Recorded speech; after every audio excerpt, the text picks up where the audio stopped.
Hello guys, welcome to anonymous MPPSC aspirant. तो आज इस वीडियो लेक्चर में हम जो एमपीपीएससी मींस का पेपर 4 एथिक्स वाला, उसमें दो पार्ट हैं, पार्ट ए और पार्ट बी। तो पार्ट ए में जो 4th यूनिट है करप्शन वाली, उसमें एक टॉपिक है विसल ब्लोअर। तो आज हम उसको कवर करेंगे इस वीडियो लेक्चर में। And this lecture is presented by me, anonymous MPPSC aspirant. तो सबसे पहले इस वीडियो लेक्चर में हम मीनिंग देखेंगे, विसल ब्लोअर प्रोटेक्शन क्या होता है, विसल ब्लोइंग क्या होती है। देन हम विसल ब्लोअर प्रोटेक्शन एक्ट जो है 2014 वाला वो देखेंगे, उसकी लिमिटेशन देखेंगे और वे फॉरवर्ड क्या है वो देखेंगे। तो सबसे पहले हम मीनिंग देखते हैं कि विसल ब्लोइंग का मीनिंग क्या होता है। तो लिटरल सेंस में आपको विसल ब्लोइंग का मीनिंग बताऊं तो विसल ब्लोइंग का मीनिंग ये होता है कि कोई भी एक आदमी है, एम्प्लॉय है, वो किसी ऑर्गेनाइजेशन में काम कर रहा है। अब वो ऑर्गेनाइजेशन में कुछ इलीगल एक्टिविटीज़ अगर कैरी आउट हो रही हैं तो ये आदमी उसको क्या करेगा, डिस्क्लोज़ कर देगा। और इस प्रोसेस ऑफ डिस्क्लोजिंग को क्या बोलते हैं, मतलब ये बताने वाली जो प्रोसेस है कि इस ऑर्गेनाइजेशन में क्या चल रहा है, इस प्रोसेस को बोलते हैं विसल ब्लोइंग। तो यहाँ पे देखते हैं, whistle blowing is defined as an act of disclosing information by an employee or any concerned stakeholder about an illegal or unethical conduct within an organization। ऐसा व्यक्ति जो किसी ऑर्गेनाइजेशन में होने वाली इलीगल एक्टिविटी को जब डिस्क्लोज करता है तो इस प्रोसेस को बोलते हैं विसल ब्लोइंग। और इसी आदमी को क्या बोल देते हैं, विसल ब्लोअर बोल देते हैं। यहाँ नीचे देख लेते हैं, अ whistle blower is a person who informs about a person और ऑर्गेनाइजेशन इंगेज्ड इन सच इलिसिट एक्टिविटी। इलिसिट का मतलब होता है इलीगल एक्टिविटी। तो ये हो गया मीनिंग, हमने देख लिया विसल ब्लोअर और विसल ब्लोइंग का। अब हम देखते हैं कि इंडिया में विसल ब्लोअर प्रोटेक्शन की स्टार्टिंग कहाँ से हुई।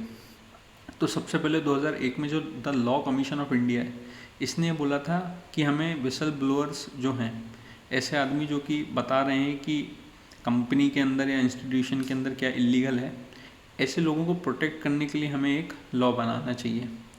फिर 2004 में क्या हुआ कि एक national highway authority of India के ऑफिसर थे, उनने एक प्रोजेक्ट के अंदर होने वाले करप्शन को डिस्क्लोज़ किया अथॉरिटी के सामने, तो उनको मार दिया गया, उनका मर्डर हो गया।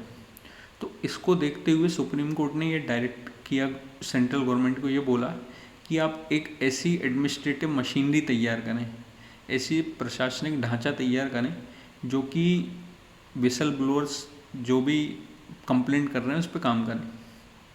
तो गवर्नमेंट ने इसके रिस्पांस में एक रेजोल्यूशन पास किया 2004 में। 2004 में सुप्रीम कोर्ट ने बोला, 2004 में ही सेंट्रल गवर्नमेंट ने एक रिस्पांस पास किया और रिस्पांस का नाम क्या था, public interest disclosure and protection of information informers resolution, PID-PIR। अब कहाँ से स्टार्ट हुआ था, 2001 से स्टार्ट हुआ था, लॉ कमीशन ने बोला। फिर 2004 में ये घटना घटी, फिर सुप्रीम कोर्ट ने सेंट्रल गवर्नमेंट को बोला, फिर सेंट्रल गवर्नमेंट ने एक रिजोल्यूशन पास किया। अब आगे देखते हैं कैसे कैसे मूव हुआ ये। फिर सेंट्रल विजिलेंस कमीशन को ये पावर दी गई कि आप जो विसल ब्लोअर्स की कंप्लेंट हैं उन पे क्या करेंगे, एक्ट करेंगे। फिर इसके बाद 2007 में क्या हुआ कि जो सेकंड एडमिनिस्ट्रेटिव रिफॉर्म्स कमीशन है, एडमिनिस्ट्रेशन के अंदर जो भी बदलाव लाना है उसके लिए समय समय पर एक कमीशन सेटअप करते हैं, उसको बोलते हैं एडमिनिस्ट्रेटिव रिफॉर्म्स कमीशन। तो जो सेकंड एडमिनिस्ट्रेटिव रिफॉर्म्स कमीशन था, उसने बोला था कि हमें स्पेसिफिक लॉस चाहिए, स्पेसिफिक कानून चाहिए कि जो विसल ब्लोअर्स को प्रोटेक्ट कर सकें। तो इसी को कंफर्म करते हुए, इन्हीं रेगुलेशंस को कंफर्म करते हुए गवर्नमेंट ने 2011 में बिल पेश किया और ये 2011 वाला बिल 2014 में क्या बन गया, एक्ट बन गया। तो ऐसे बन के आता है the whistle blower protection act of 2014। तो अगर मेंस में क्वेश्चन आता है कि right about the evolution of whistle blower protection in India, तो आपको ये 5 से 6 पॉइंट्स लिखना है। 2001 में चालू हुआ, फिर 2004 वाली घटना, फिर सेंट्रल विजिलेंस कमीशन, और 2007 में ये जो सेकंड एडमिनिस्ट्रेटिव रिफॉर्म्स कमीशन है ये, और 2014 में बिल बन गया। तो ये था evolution of whistle blower protection in India. अब हम देखेंगे इसके अंदर 2014 का जो एक्ट है विसल ब्लोअर प्रोटेक्शन एक्ट, इसके अंदर क्या क्या प्रोविज़न है। सबसे पहले तो कि ये जो एक्ट है ये एक मैकेनिज़्म तैयार करता है एक मशीनरी तैयार करता है जिससे कि जो भी पब्लिक है, जो भी आदमी है, अगर किसी पब्लिक सर्वेंट के खिलाफ कोई भी इंफॉर्मेशन देना चाहता है तो वो इस एक्ट के थ्रू डिस्क्लोज कर सकता है। दूसरा कि ये एक्ट जो है 2014 वाला, ये विसल ब्लोअर को क्या करेगा, विसल ब्लोअर को प्रोटेक्शन प्रोवाइड करेगा, प्रोटेक्शन अगेंस्ट विक्टिमाइजेशन। विक्टिमाइजेशन का मतलब ये होता है कि कोई भी आदमी अगर अपने ऑर्गेनाइजेशन या अपने इंस्टीट्यूशन के बारे में अंदर जो हो रहा है वो बाहर बताएगा, तो ये जाहिर सी बात है कि उस ऑर्गेनाइजेशन में रहने वाले लोग उससे खुश नहीं रहेंगे और उसको क्या बना देंगे, उसको एक विक्टिम बना देंगे। तो ये एक्ट जो 2014 वाला विसल ब्लोअर प्रोटेक्शन एक्ट है, ये क्या प्रोवाइड करता है, ये प्रोटेक्शन प्रोवाइड करता है। किसको, विसल ब्लोअर को। तो सबसे पहला तो ये कि एक मैकेनिज़्म तैयार करता है कि कोई भी पब्लिक सर्वेंट है, अगर उसके खिलाफ, करप्शन के खिलाफ अगर आपको कंप्लेंट करना है तो आप बिल्कुल कर सकते हैं और आपको इसके तहत प्रोटेक्शन भी मिलेगी। देन सेकंड प्रोविज़न हम देखते हैं कि अगर कोई व्यक्ति, अभी तो हमने देखा था कि कोई व्यक्ति किसी पब्लिक सर्वेंट के खिलाफ कंप्लेंट कर रहा है, और अगर एक पब्लिक सर्वेंट चाहे कि हमारे ऑफिस में ऐसी गतिविधियां चल रही हैं कि जो पब्लिक इंटरेस्ट के खिलाफ है, तो वो पब्लिक इंटरेस्ट डिस्क्लोजर करना अगर चाहे तो वो एक कॉम्पिटेंट अथॉरिटी के सामने जाके बता सकता है। और कॉम्पिटेंट अथॉरिटी यहाँ पे जैसे देख लेते हैं, the law has elaborately defined various competent authorities. उसने इस लॉ ने अलग अलग कॉम्पिटेंट अथॉरिटीज़ के बारे में बताया है। For instance the competent authority to complaint against any union minister is prime minister. जैसे आप इसमें ये बताया गया है कि जैसे किसी भी यूनियन मिनिस्टर की कंप्लेंट आपको करना है तो कॉम्पिटेंट अथॉरिटी कौन होगा, कॉम्पिटेंट अथॉरिटी होगा पीएम होगा। अब इसका नेक्स्ट प्रोविज़न ये है, ये वाला प्रोविज़न, कि ये जो एक्ट है विसल ब्लोअर प्रोटेक्शन एक्ट, ये एनोनिमस कंप्लेंट को एक्सेप्ट नहीं करता है। एनोनिमस का मतलब होता है अननोन। जैसे कोई भी व्यक्ति है वो चाहता है कि मैं बता तो दूंगा कि क्या हो रहा है ऑर्गेनाइजेशन में, क्या इलीगल एक्टिविटीज़ हो रही, बट मैं अपना नाम नहीं बताऊंगा। तो ऐसे केस में विसल ब्लोअर प्रोटेक्शन एक्ट इस कंप्लेंट को एक्सेप्ट नहीं करेगा। मतलब जो बताने वाला व्यक्ति है उसको अपनी आइडेंटिटी को बताना पड़ेगा अगर वो केस रजिस्टर करवाना चाहता है तो। देन नेक्स्ट प्रोविज़न ये है कि the maximum period for making a complaint is 7 years. 7 साल के अंदर घटित होने वाली घटना को आप बता सकते हैं। जैसे कोई भी ऐसी घटना घटी जिसको हुए 10 साल हो गए और अगर आप चाहेंगे कि इसको हम रिपोर्ट कर दें तो ये पॉसिबल है क्या, नहीं, क्योंकि यहाँ पे टाइम पीरियड कितना है, 7 साल है। अब देखते हैं कि इस एक्ट के अंदर कौन कौन से लोग या अथॉरिटीज़ नहीं आते हैं। अब यहाँ पे special protection group SPG commandos जो आप टीवी में देखते हैं, एसपीजी, वो लोग इसके अंदर नहीं आते हैं। अब इसका रीज़न क्या है, इसके अंदर क्यों नहीं आते? ये लोग काम करते हैं नेशनल सिक्योरिटी के लिए और नेशनल इंटेग्रिटी के लिए। अगर इनको ये फैसिलिटी दे दी जाए कि आपके ऑर्गेनाइजेशन में होने वाली चीज़ आप डिस्क्लोज़ कर सकते हैं, तो इससे सीधे भारत की सिक्योरिटी पे, नेशनल सिक्योरिटी पे क्या होगा, खतरा बनेगा। इसलिए इन लोगों को विसल ब्लोअर प्रोटेक्शन एक्ट के बाहर रखा गया है कि ये लोग बता नहीं सकते। Then the court of appeal. Court of appeal होगा कॉम्पिटेंट अथॉरिटी। कॉम्पिटेंट अथॉरिटी को आपने डिस्क्लोज़ किया, बट जो भी कॉम्पिटेंट अथॉरिटी को डिस्क्लोज़ करने के बाद जो भी व्यक्ति उससे क्या नहीं है, सेटिस्फाइड नहीं है कि हमने जो बताया उसका कुछ हल नहीं निकला, तो वो 60 दिन के अंदर, 60 डेज़ मतलब 2 महीने के अंदर अंदर हाई कोर्ट में अपील कर सकते हैं अपनी कंप्लेंट के रिलेशन में। अब हम आगे के प्रोविज़न देखेंगे। अब इसमें पेनल्टी की बात आती है कि कोई भी ऐसा व्यक्ति जो कि विसल ब्लोअर की आइडेंटिटी को रिवील करेगा, बता देगा कि यार ये आदमी है जिसने कंप्लेंट करी, उसके ऊपर 3 साल की सज़ा होगी और उसको 50,000 का जुर्माना देना पड़ेगा। ये वो आदमी है जो विसल ब्लोअर की आइडेंटिटी को बता रहा है। अब दूसरा पेनल्टी ये है कि अगर कोई आदमी जिसने कंप्लेंट की है करप्शन रिलेटेड या इलीगल एक्टिविटी रिलेटेड, अगर उसकी कंप्लेंट झूठी निकली तो उसको 2 साल की सज़ा होगी और 30,000 का जुर्माना होगा। अब ये जो कॉम्पिटेंट अथॉरिटी है, ये साल भर में जो भी कंप्लेंट्स आई उनको कैसे सॉल्व किया गया, कौन सी पार्टी थी, इन सब से रिलेटेड जो भी रिपोर्ट होगी, एनुअल रिपोर्ट, वो सेंट्रल लेवल पे और स्टेट लेवल पे प्रेजेंट करेगी। फिर ये रिपोर्ट आगे जाएगी पार्लियामेंट में और स्टेट लेजिस्लेचर में। तो ये इम्पोर्टेंट वो थे प्रोविज़न। अब सबसे जो क्रूशियल पॉइंट है इस पूरे वीडियो लेक्चर का, वो यहाँ पे आता है कि जो the whistle blower acts overrides the official secrets act of 1923। अब विसल ब्लोअर प्रोटेक्शन एक्ट जो कि 2014 में बना, ये ऑफिशियल सीक्रेट्स एक्ट है एक 1923 का। इसको क्या करता है, ओवरराइड कर देता है। ओवरराइड मतलब इसको क्रॉस करके आगे निकल जाता है। अब इसमें दिक्कत क्या है, ऑफिशियल सीक्रेट्स एक्ट एक ऐसा एक्ट है जिसके अंडर इंडिया की यूनिटी और इंडिया की इंटीग्रिटी से रिलेटेड जितने भी इम्पोर्टेंट सीक्रेट्स हैं वो इस एक्ट के तहत अभी तक प्रोटेक्ट रखे गए हैं, सुरक्षित रखे गए हैं।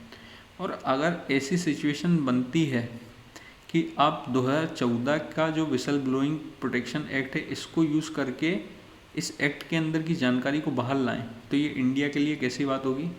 It will be not safe for India. But 2014 का एक्ट कर क्या रहा है, ये ओवरराइड कर रहा है 1923 के एक्ट को। मतलब इसके अंदर जो भी है अब वो 2014 के act whistle blowing protection act को यूज़ करके बता सकते हैं। तो ये सिचुएशन फेवरेबल नहीं है। अब देखते हैं आगे क्या होता है। तो इसी को देखते हुए 2015 में एक अमेंडमेंट लेके आए इस एक्ट में, 2014 वाले में। और उसमें ये हुआ कि भाई साहब जो 1923 का ऑफिशियल सीक्रेट्स एक्ट है उसके अंदर जो भी रिलेटेड चीज़ें हैं वो आप इस 2014 के विसल ब्लोइंग एक्ट के थ्रू अब आप रिपोर्ट नहीं कर पाएंगे। बट इससे क्या हुआ कि this dilutes the very existence of 2014 act. अब 2014 का जो विसल ब्लोइंग प्रोटेक्शन एक्ट था, विसल ब्लोइंग का मतलब ये है कि एक ऑर्गेनाइजेशन के अंदर होने वाली कोई भी चीज़ हम रिपोर्ट कर सकते हैं या कोई आदमी रिपोर्ट कर सकता है। अब जब आपने उसी को बंद कर दिया, आपने बोल दिया कि 1923 का जो एक्ट है उसके अंदर होने वाली चीज़ आप डिस्क्लोज नहीं कर सकते, तो इसका जो वेरी एग्जिस्टेंस था, इसका अस्तित्व ही ख़त्म कर दिया ना आपने 2014 का जो विसल ब्लोइंग प्रोटेक्शन एक्ट है। तो अब हम आगे देखते हैं कि क्यों विसल ब्लोअर को प्रोटेक्शन देने की ज़रूरत है। क्यों जो व्यक्ति ये डिस्क्लोज कर रहा है कि करप्शन या इलीगल एक्टिविटीज़ चल रही हैं उसको सुरक्षित रखना है। तो सबसे पहले रीज़न तो यह है कि it will augment transparency and accountability. जब एक ऐसा मैकेनिज़्म तैयार हो जाएगा जिसके थ्रू आप रिपोर्ट कर सकें कि भाई ये इलीगल एक्टिविटीज़ चल रही हैं, ये करप्शन चल रहा है, तो ऐसे में क्या होगा कि जो गवर्नमेंट की एजेंसीज़ हैं, गवर्नमेंट की एजेंसीज़ पे ये प्रेशर बनेगा, इन लोगों को पता चल जाएगा कि भाई ऐसा मैकेनिज़्म एग्जिस्ट कर रहा है कि अगर हम कुछ गलत इलीगल एक्टिविटीज़ करेंगे तो ये मैकेनिज़्म विसल ब्लोअर को प्रोटेक्शन प्रोवाइड करेगा। और ऐसे में ये आदमी सब कुछ बताने के लिए तैयार हो जाएगा कि कंपनी या एजेंसी में क्या चल रहा है। तो ऐसी सिचुएशन में जो गवर्नमेंट की एजेंसीज़ हैं वो ट्रांसपेरेंटली काम करेंगी और चाहेंगी कि इलीगल एक्टिविटीज़ या करप्शन ना हो। तो एक रीज़न तो ये है कि विसल ब्लोअर प्रोटेक्शन को हम फ्रेमवर्क को हम स्ट्रेंथन करें, मजबूत करें, जिससे कि जो गवर्नमेंट की एजेंसीज़ हैं वो ट्रांसपेरेंसी के साथ काम कर पाएँ। दूसरा रीज़न ये है कि जो भी विसल ब्लोअर रहते हैं वो उनको हार्डशिप फेस करना पड़ता है। हार्डशिप मतलब बहुत दिक्कतें होती हैं। कैसे दिक्कत होती हैं देखते हैं। सबसे पहले तो लाइवलीहुड लॉस। अब क्या होता है कि जब कोई भी विसल ब्लोअर बताता है कि उस कंपनी में क्या हो रहा है, तो जाहिर सी बात है कि उस कंपनी का जो हेड रहेगा, एजेंसी का जो हेड रहेगा उसके ऊपर इंक्वायरी होगी और वो चाहेगा कि जिसने भी ये किया है वो नौकरी से नौकरी से उसको निकाल दिया जाए।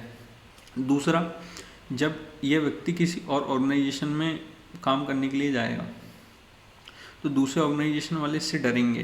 क्यों डरेंगे? वो बोलेंगे यार इसने पिछले ऑर्गेनाइजेशन में रहते हुए इसने विसल ब्लोइंग की थी, बता दिया था कि वहाँ पे क्या चल रहा था, तो ये यहाँ भी बता सकता है, तो ये भी इसको हायर नहीं करेंगे। तो इससे क्या होगा? इससे विसल ब्लोअर की लाइवलीहुड लॉस होगी। लाइवलीहुड मतलब द मीन्स ऑफ अर्निंग उसकी लॉस्ट हो जाएगी। देन डेथ थ्रेट्स, एक तो खतरा है मौत का, अगर आपने बताया तो सीधे आपको मौत के घाट उतार देते थे। ऐसा ही हुआ था गया बिहार में। गया बिहार में एक ये सत्येंद्र दुबे नामक एक ऑफिसर थे, इनने एक प्रोजेक्ट चल रहा था golden coordinator highway construction project. इनने इसके अंदर जो करप्शन हो रहा था उसको डिस्क्लोज कर दिया और इनकी हत्या कर दी गई। तो ये एक एग्जाम्पल है कि कैसे विसल ब्लोअर्स को जब वो बताते हैं किसी ऑर्गेनाइजेशन में क्या चल रहा है तो कैसा उनको ट्रीट कर दिया जाता है। एक इसी को सब्सटेंशिएट करने का एक पॉइंट ये है कि एक अकाउंटेबिलिटी रिसर्च सेंटर की रिपोर्ट आई थी 2015 में। उसने बताया था कि 2007 से लेकर 2014 7 साल के पीरियड में 50 आरटीआई एक्टिविस्ट की जान गई है। सिर्फ क्यों? या उनने असॉल्ट फेस किया है, क्यों? क्योंकि उनने विसल ब्लोइंग किया। उनने बताया कि कहाँ पे इलीगल एक्टिविटीज़ चल रही हैं। तो विसल ब्लोअर को की लाइवलीहुड ना जाए, उनको डेथ थ्रेट्स ना मिलें, इसलिए हमें प्रोटेक्शन फ्रेमवर्क को कैसा बनाना पड़ेगा? मजबूत बनाना पड़ेगा। देन अब विसल ब्लोअर प्रोटेक्शन एक्ट 2014 जो है उसमें यह है कि कॉम्पिटेंट अथॉरिटी कौन होगा? कॉम्पिटेंट अथॉरिटी होगा सीनियर। तो कोई भी आदमी, जैसे ये विसल ब्लोअर है, अभी ये इसको कुछ डिस्क्लोज करना है, अभी अपने सीनियर को डिस्क्लोज करेगा क्या इलीगल एक्टिविटी से रिलेटेड? अब सीनियर को तो ऑलरेडी पता ही होगा ना कि उसकी कंपनी में क्या जा रहा है। तो ऐसी सिचुएशन में जो सीनियर रहेगा वो बात को यहीं पे दबा देगा। तो हमें एक तो इसको रिमूव करने की ज़रूरत है, शॉर्टकमिंग को। एक शॉर्टकमिंग है ये विसल ब्लोअर प्रोटेक्शन एक्ट की शॉर्टकमिंग है कि जो सीनियर है वही कॉम्पिटेंट अथॉरिटी होता है विसल ब्लोइंग के लिए। Then the second shortcoming of 2014 act is this act does not allow anonymous complaint. Anonymous complaint मतलब अननोन लोग कंप्लेंट नहीं कर सकते। कोई भी आदमी अगर चाहेगा कि चलो मैं बता तो दूंगा बट मेरी आइडेंटिटी रिवील ना हो, तो ऐसी सिचुएशन में आप कंप्लेंट नहीं कर पाएंगे। देन इसकी लिमिटेशन क्या है 2014 की, आगे देखते हैं हम कि गवर्नमेंट ने 2014 में एक्ट तो लेके आ गई, बट 2000 एक्ट लेके तो आ गई बट इसको ऑपरेशनलाइज नहीं कर पाई। ऑपरेशनलाइज का मतलब ये होता है कि इसको इम्प्लीमेंट करने में कमी आ गई। स्टेट और नेशनल लेवल पे हमें देखने को नहीं मिलता है कि विसल ब्लोअर प्रोटेक्शन एक्ट कितना काम कर रहा है। Then the act does not provide any reward being granted to whistle blower. अब ये एक्ट क्या करता है 2014 की, कोई भी व्यक्ति अगर विसल ब्लोइंग कर रहा है, बता रहा है, तो उसको क्या नहीं मिलता है?